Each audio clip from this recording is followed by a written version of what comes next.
We can, yeah. Okay, so thank you so much, sir. My question is, what do you think, like both states, India and Pakistan, will stand in future in the political arena? And do you think that both states will ever work in strengthening ties? If yes, and how will be and what will be the prerequisites in doing so? I think the prerequisites are very simple. The UN Charter says, I recently did a video on this. I suggest you all have a look at it. The right of self-determination versus the right of states to sovereignty and territorial integrity. You see, the 1945 world system of states is based on the maintenance of states. When states are disturbed and they break up, it disturbs the whole world system. It's a systemic problem. Like, for example, when Bush invaded Iraq and destroyed the government of Saddam Hussein, hundreds and thousands of people left, and then ISIS came out of it because people were so angry and frustrated by the way the Americans had disturbed their country. Syria was another example. Libya, they have done it. So the international system is meant to maintain states. And so Pakistan has to acknowledge that if we want our sovereignty to be respected, we have to respect the sovereignty of our neighbors. We have had the Taliban, as our allies, and now they are creating all the problems for us. We have had bad relations with Iran as well, who is also a neighbor. And with India, proverbially, we are their enemies for nothing. And so the first requirement is both states must accept the territorial integrity of each other, non-interference. If India is sending its agents to Pakistan and Pakistan to India, both have to agree this doesn't serve any purpose. Pakistan must not only formally but practically undo all terrorist organizations which we have nurtured, which in the end gave us nothing except 50 to 80,000 Pakistanis killed in these terrorist attacks. Of course, we did a lot of harm in India as well, but ultimately the main losers were Pakistan. And so terrorism has no future. And then Kashmir can be resolved along lines which I have suggested. I was in India now recently for almost 3 months, and before that I was in Pakistan for 9 weeks. Wherever I went, people were very sympathetic to my argument that these are two states, they should remain two states. But they should become good, trustworthy neighbors. They should cooperate. I gave them an example. I was in Bangalore and I met Dr. Devi Shetty. He's one of the greatest heart specialists. Every year he brings from 100 to 150 Pakistani babies who are born with the congenital heart problem. Congenital means at birth. And these are from poor families. So those children come with their parents and their whole treatment is free in India. And he's not the only one. I know many other examples, but here is someone I met who said that I have a list of 400 children, and he told me that the government of Pakistan cooperates in these matters. So it's not like Pakistan is totally, without an understanding that people who need medical aid in these circumstances should not be provided that. So Pakistan does grant such children and their parents to come to India to get treatment. Now I say, if this is the spirit, wherever I went, people said, look, Professor, our IT industry is growing phenomenally. and we can outsource jobs to Pakistanis with all the Pakistanis trying to get out of Pakistan, 400 of them drowning in the sea, and many more. We can outsource these jobs, they can remain in Pakistan, earn a good income, and serve Pakistan. The youth need not run away from Pakistan. And in my videos, I've kept on saying this. But then you bring in Mr. Carter, who makes all these statements, and then you have Bilawal Bhutto. I think Bilawal Bhutto now wants to be the blue-eyed boy of the establishment, calling Modi,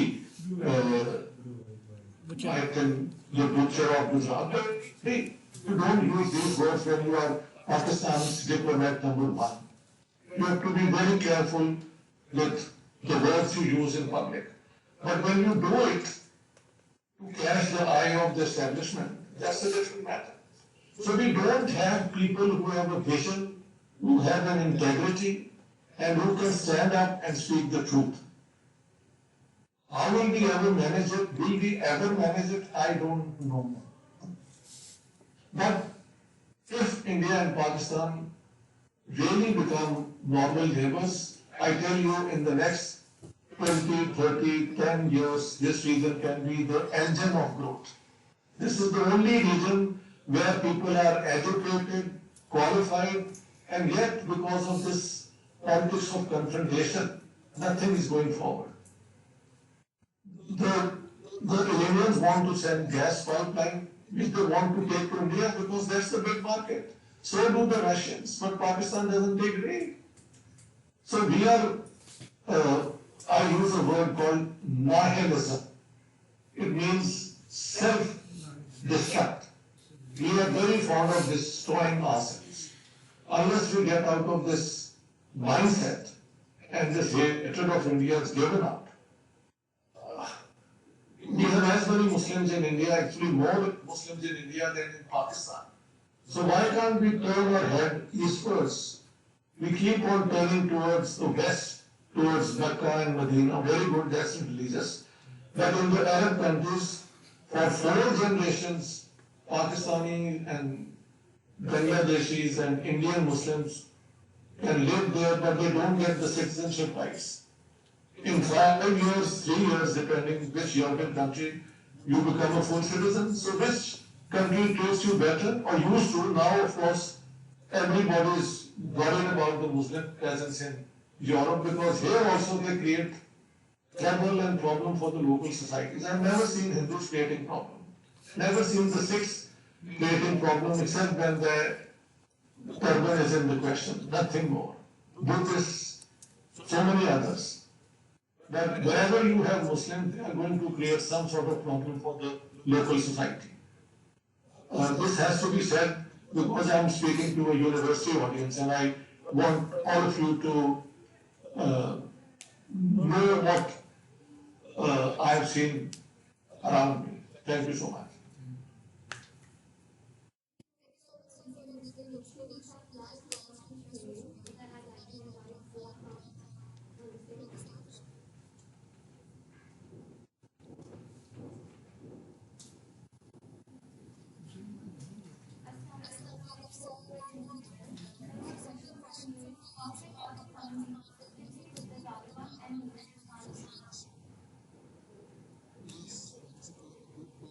But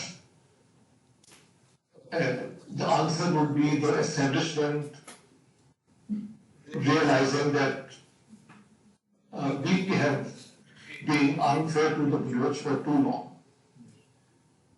They have a right to the resources which are in their territory, and they have a right to autonomy. Although I am not in favor of the Sarkari system, I think if we agree to that, we should also agree that education for girls, women, boys should be possible all over Balochistan. So that people get out of this, obsequious behavior, this behavior of submission to the Sardars. But otherwise, I I think they should have a fair share in the national wealth. After all, so many things we get from Balochistan. Sunni gas used to come from Balochistan to Lahore, Karachi, and so on. But the Baloch got nothing out of it, or very little. You can't be unfair to your own people. And to the Taliban, I don't know, because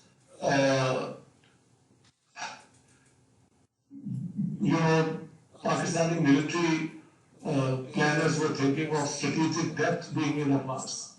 And this once again was a flight from reality. The Baloch have never been friendly to Pakistan the way we think they should be. They still have a claim that the greater Afghanistan came up to Attack. Now, even Marla Hills in Islamabad belong to Afghanistan. Now, I'm saying we have to make sure that this menace, this scourge of the Taliban is properly defeated, and we learn not to promote extremism among the Afghans, because ultimately it will hurt us. Right now we are at the receiving end. So many of our soldiers, police people, and so on have been killed. I am told that in Waziristan, the Taliban even collect bhatta, they say, they collect money from the people, so they have their own government there. So where is the Pakistani state? You promote these people and then they attack you. So Pakistan's whole idea of strategic depth was a foolish one. One thing more, this whole notion of strategic depth is derived from two wars with the Russians. The Napoleonic invasion of Russia and then of Nazi Germany. What the Russians did was they kept on withdrawing their troops, that the French and the Germans keep coming in. More than 1,000 kilometers, and then came the Russian winter. And then they surrounded these armies and destroyed them. Now, you can't have strategic depth when Lahore is 18 kilometers from the Indian border. Ajit, Gujranwala, same, about Sialkot 20 kilometers, 30 kilometers. The strategic depth is in front of you, not behind you. So the whole way of looking at planning Pakistan's security is also based on a bad reading of historical facts and having no good command over concepts and theories of international relations or about security matters. That's my understanding.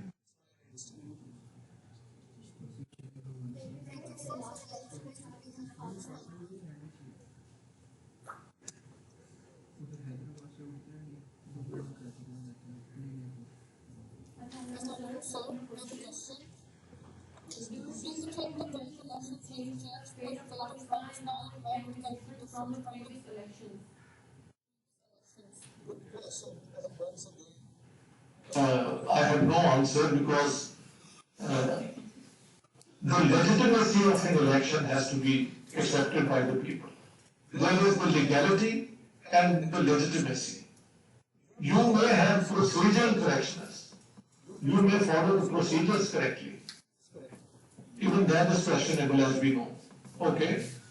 But the legitimacy is that do the procedures result in a fair output or product? That is to be questioned. With the PTI leadership now arrested and so on, would such an election be accepted by the people of Pakistan? I don't know. And I don't see the election campaign actually starting if the elections are to be held on the 8th of February. This is the period when all the political parties should be out campaigning and so on. That's what happens in the rest of the world. I see no signs of it. So I don't know even if the elections are held and a result is produced, would the people of Pakistan accept it or not? That remains to be seen. So that's my understanding.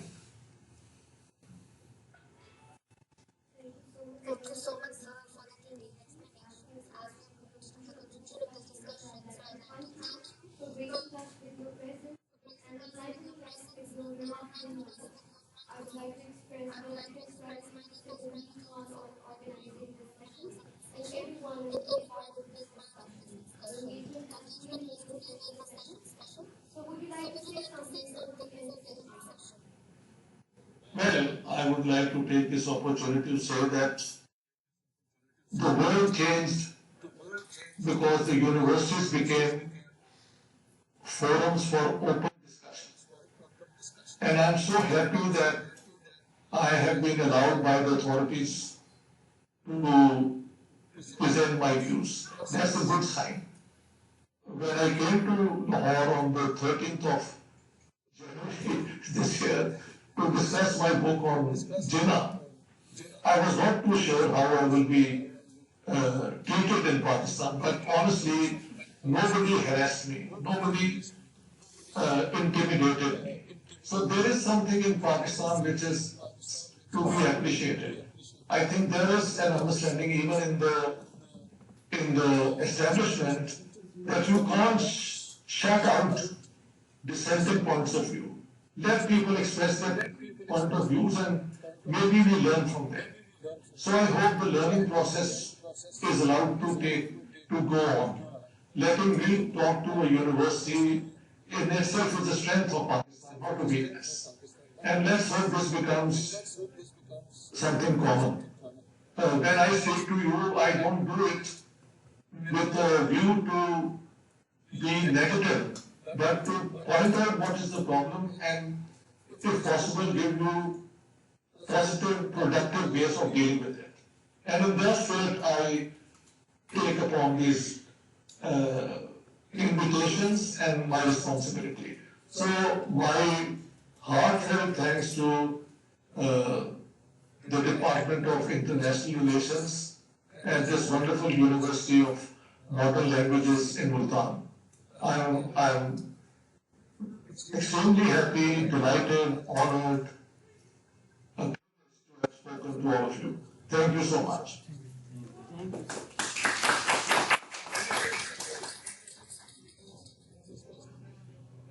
Isa, who arranged this, I honestly want to mention his name because he came in touch with me. And so thank you so much.